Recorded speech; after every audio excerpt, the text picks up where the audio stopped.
Yeah, thank you. Thank you, Your Honor. I'm making a special appearance to address a very important matter today. I'd really appreciate us. I really appreciate us being here today. But I was not properly served for this meeting. To continue, there's an even more important matter to discuss today.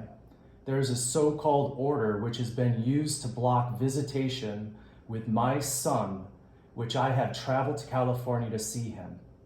I have two sheriffs who have verified that this document is not valid because they could not follow the instructions to the letter of the law. I demand you to remove this document from the record, so in a few weeks I would like to travel so I can visit with my son.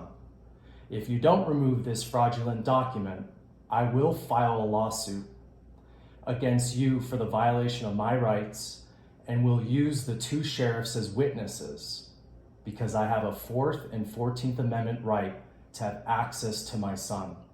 As a citizen of Colorado, I'm awarded the same rights as if I were a citizen of California. I have nothing further to say. Okay, let me ask you this, Mr. Alex. You said that you did not receive the documents that are the subject of this morning's proceeding. Is that correct? Did I hear you say that correctly? I was not served properly, correct.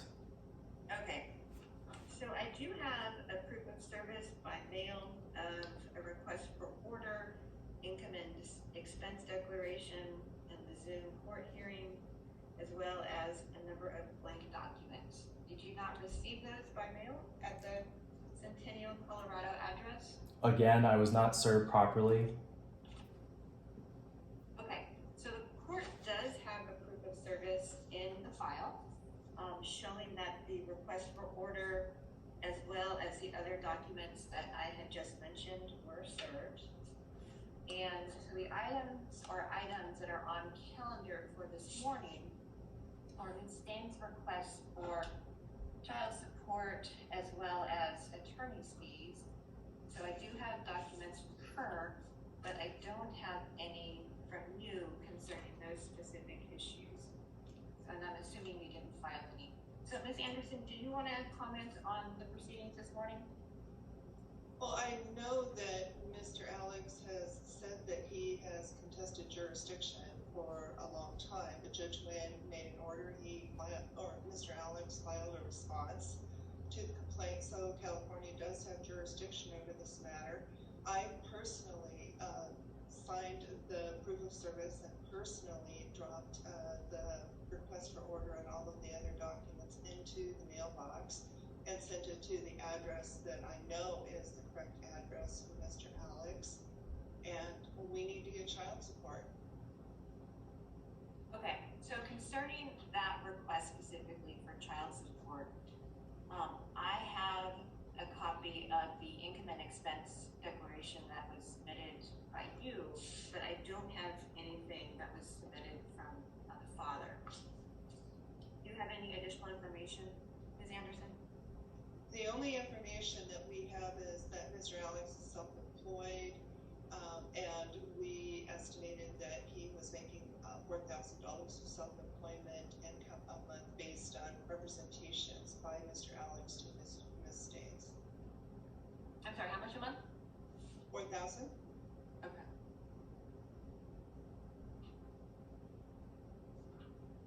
And so how would you like the court to proceed this morning?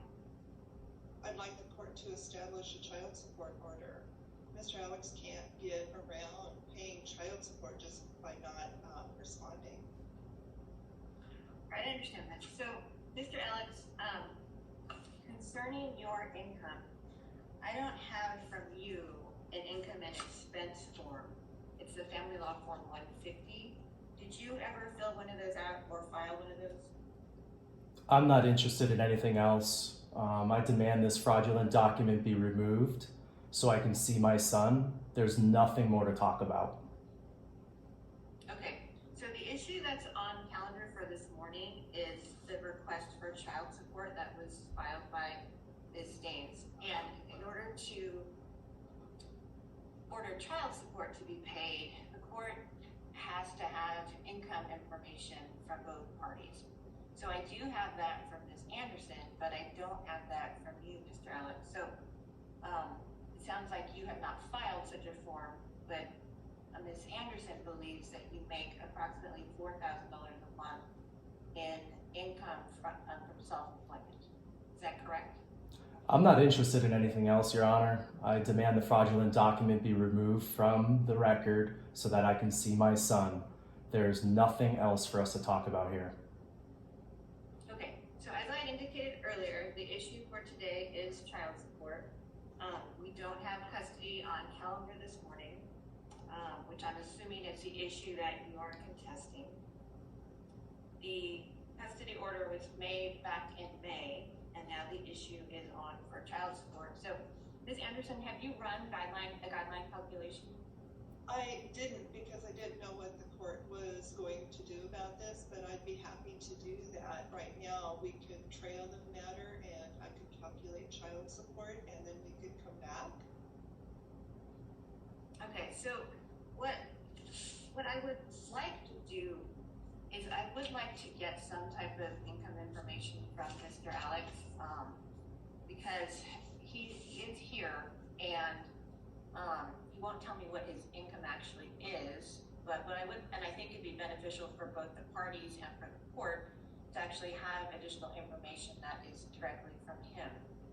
So, Mr. Alex, what I would like is for you to submit to the court a Family Law 150 form that shows your income and expenses, and that'll be used by both Ms. Anderson and by the court to evaluate the request for child support. And then we will continue this matter for a little bit. If you don't file that document though, then I don't think the court will have any other option than to use the income number that Ms. Staines believes is accurate.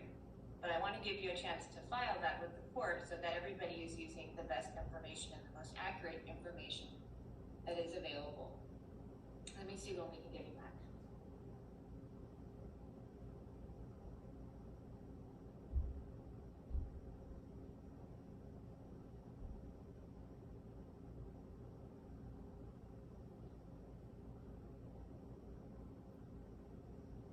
Okay, we have February 7th at 10 a.m.